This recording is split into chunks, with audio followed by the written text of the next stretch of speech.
Awesome. What is that? In front of you is an array of raw ingredients. Some are exotic, and some may be more familiar, just like you'd find in the kitchens of any quality restaurant. But these ingredients are not just from any restaurant, they're from our restaurants. So my contribution to these boxes, taro, a basic staple in all Asia. Just treat it like a potato. Kimchi, something spicy. Sea urchin, a treasure from the sea. It's something you either love or hate, and we love it. Oh, boy. Daring fruit, in case you haven't noticed, it stinks. It's the king of fruit in Asia. If you can use this, you will really impress me. Definitely gonna use a durian. Doesn't matter how much I hate it. I want to impress Chef Alvin. My restaurants feature the best seasonal ingredients from across the country. Yellowfoot chanterelle, found East Coast and West Coast. Cipollini onions, delicious sweet Italian onions. Quinoa, very healthy grain. Mostarda, a classic Italian fruit mustard from northern Italy. Squab, deliciously gamey. And just in case you didn't know, it's pigeon. I've given you monkfish, a robust fish that can handle a lot of different flavors. White miso, fermented soybean, which is wonderful in soups and in dressings. And pork belly. You have 60 minutes to make us a restaurant-quality dish we'd be proud to serve. I hope we don't have to use all the ingredients. I'd be in trouble. Your 60 minutes starts now! Measuring cups. The dish I'm making is a stuffed squab with a roast of cipollini onions. I'm totally gonna butcher him, and he's gonna be looking pretty in about 2 minutes. I'm thinking about stuffing and roasting it. I'm not going to be able to do that in an hour. The pitfall with using the squab, it is very, very lean. You need to build on those flavors of that squab. It's got a mild gaminess to it, but the overcooking is the key for them. I am going to make pigeon soup or pigeon broth with some Asian-style noodles and some mushrooms. I'm going to be making a butter and pork-basted monkfish with a sea urchin velouté.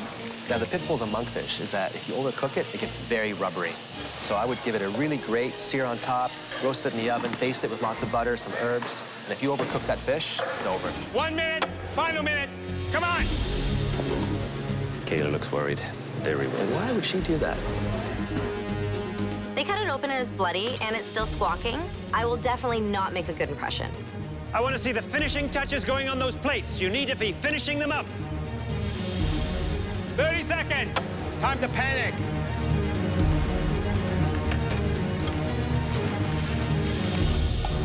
Ten, 9, 8, 7, 6, 5, 4, 3, 2, 1. Hands up! Woo! After observing and tasting throughout the challenge, the judges will now take one final look before selecting the most promising dishes. I'm pretty confident. I think I'm going to be called up for sure. Please step forward. Kaila. So I did a whole roasted squab, and then I made a jus with the pan drippings from the squab. What I'm most interested in is if the pigeon is cooked medium to medium rare. Well, let's see.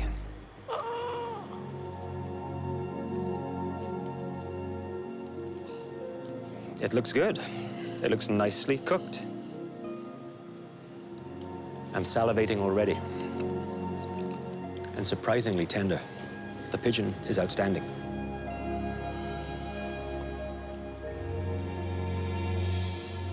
I think it's safe to say that this is probably the riskiest thing anyone's done so far. To roast an entire squab on the bone in 1 hour and serve it perfectly cooked. Overall, very good job. For your first pressure test, you'll be making something that appears very simple, but it's actually quite complex. Pasta. I'm stoked as a past challenge. I make pastas all the time. I got this. I'm not going home. And nothing says pressure quite like fresh, handmade pasta. When it's stuffed pasta, there's even more that can go wrong. And when it is this stuffed pasta dish, Raviolo alla uovo, it is especially challenging. Come up here, guys. I live in a gluten-free household, and I never hand-make pasta at home. Man, I could be in trouble on this.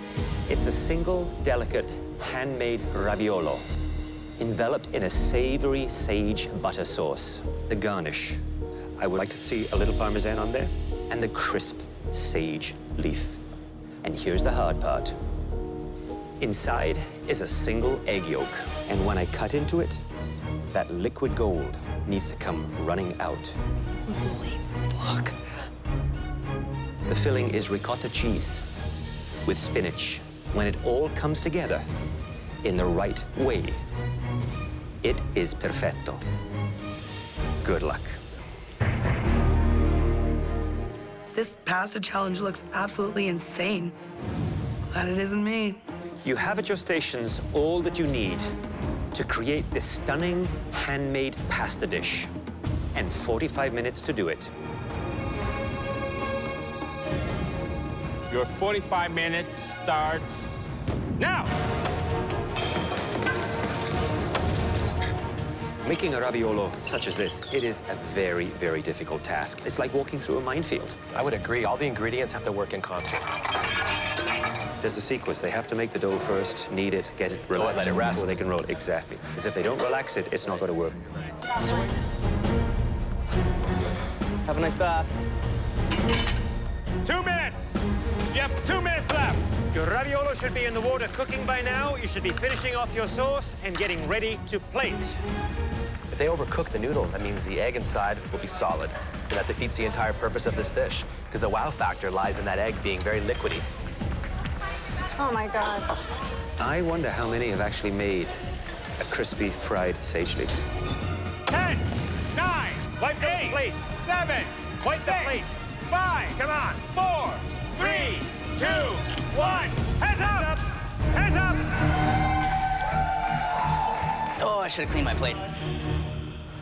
I'm really worried about this. What do you mean? It's perfect.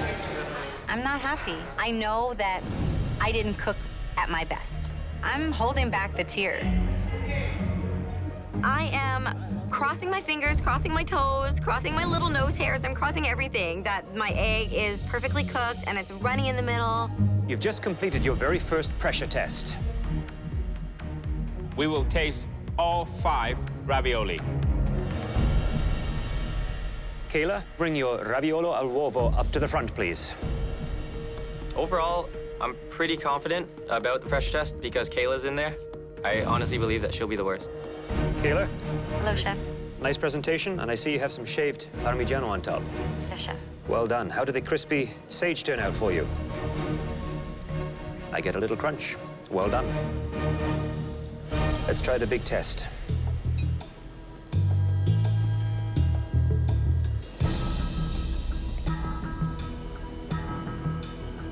Does that make you happy? That makes me really happy.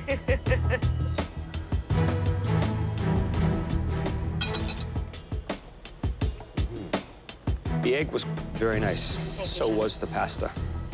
But not bad for a first time out.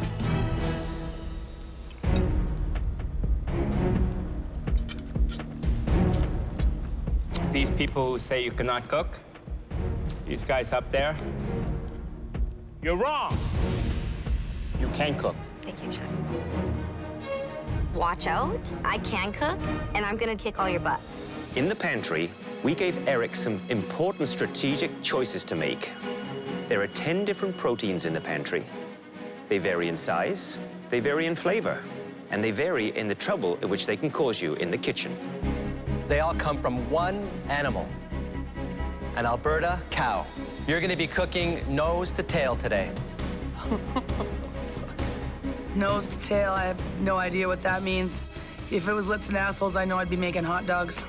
Eric has decided which part of the cow you will be working with today.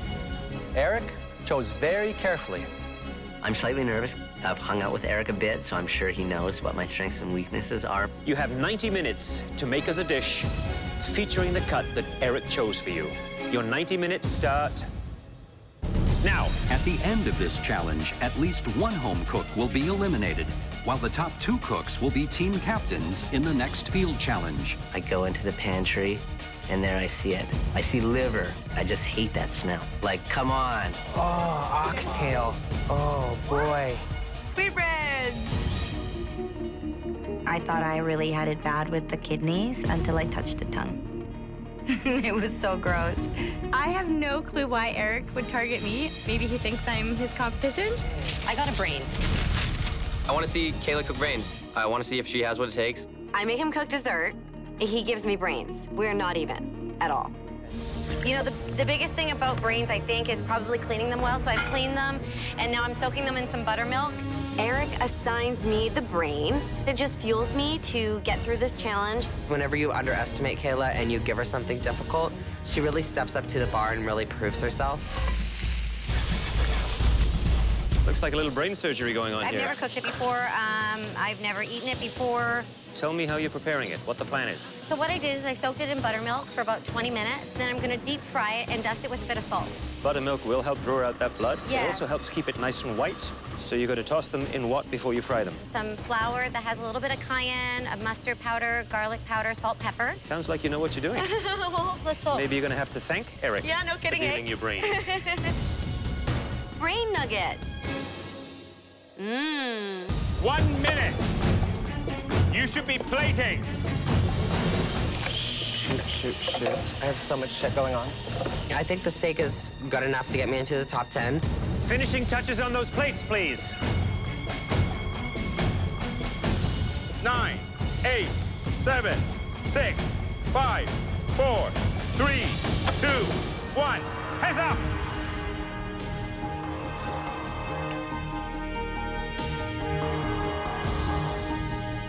I decided to go a little on the rarer side compared to the medium rare side. I don't know what the judges are gonna say about it, but I'm happy with it. Oh, I'm making it in the top 10. I'm not going anywhere. I'm staying, for sure. Kaila, please bring up your dish. I am feeling really good. Everything on the dish is looking pretty damn good.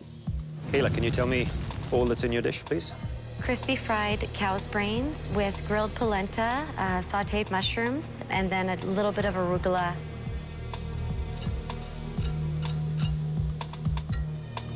Sounds good. So nervous. Personally, I think you had the toughest ingredient to work with. This is not a perfect dish. The polenta is under-seasoned. The brains, though, are cooked to a T. Thank you, Chef. You continue to raise the bar. So what I am expecting is crispy calf brain with velvety, smooth center. You know, that's what I get. Eric chose the brain especially for you because I think he thinks you lack some. You can tell him from me, you're wrong. You're wrong. So there. No, she's not going to be in the bottom, which is unfortunate.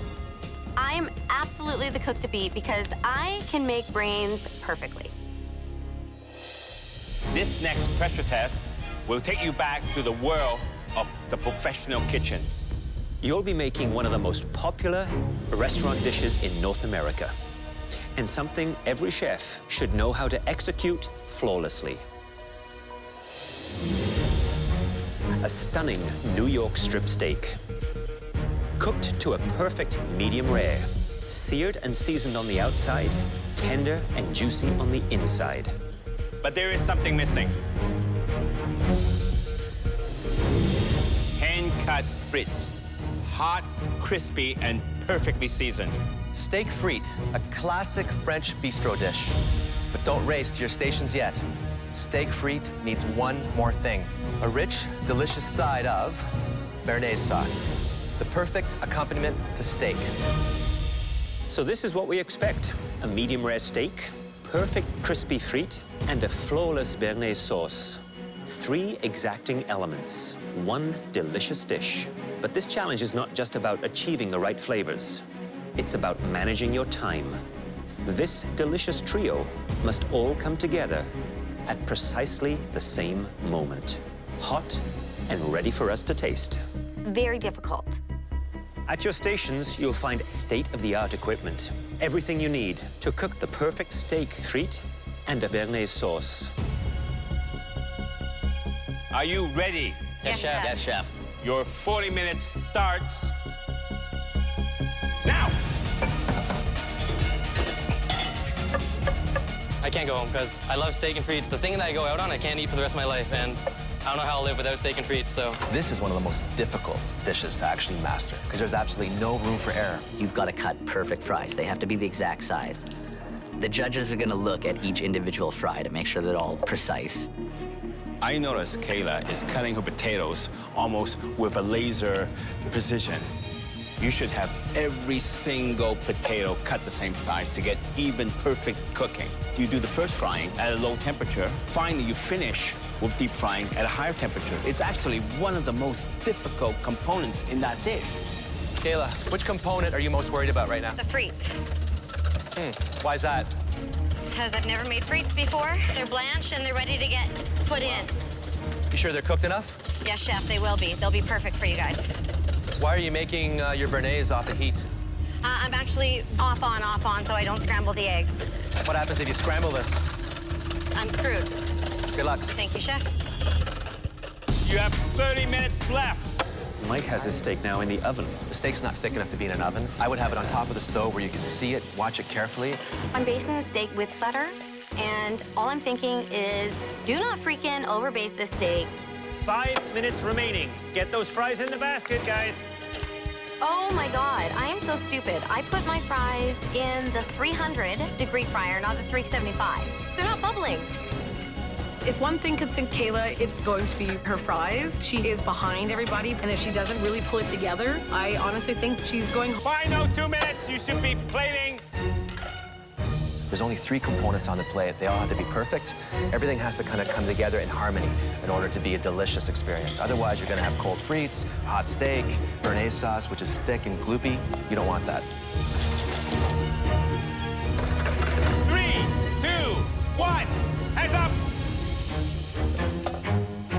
Time's up, and I'm like, yes, got it all down. It was really close to get those fries down, but I'm actually feeling pretty good about it. I have no idea how my steak is cooked on the inside. It could be raw, it could be overcooked. I'm not overly confident right now. I don't know if I've done enough to make it to the top 4. I finished everything. My sauce tastes great, my fries are perfect, and I believe my steak's a perfect medium rare. I can't go home. I really can't. It's time to taste your steak frite and find out who will be leaving the MasterChef Canada kitchen. Please bring your plates to the front.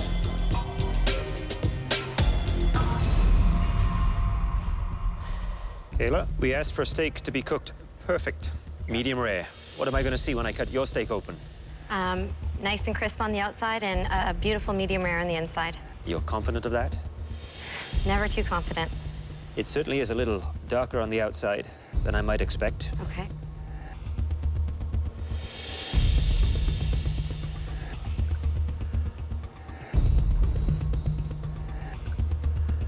That is a nicely cooked medium rare steak. Yes. See it quite nicely? It's a little dark in some areas, which would lead me to believe maybe the pan was a little too hot. Yes, chef. But the cook is perfect medium rare. The difference of color from the searing from the outside edge to a richer, deeper pink as it moves to the center. Beautiful. Thank you, chef.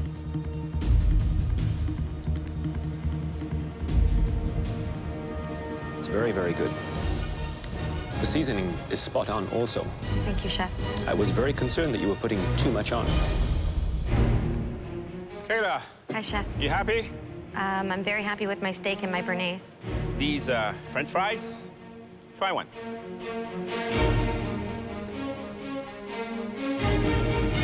What do you think? I think they're cooked. I think they need more color on the outside, though. I definitely agree with you that it needs a lot more sun, I think. Looking at my fries, all I'm thinking is, where is my purse? I need my bronzer right now. These fries are pasty.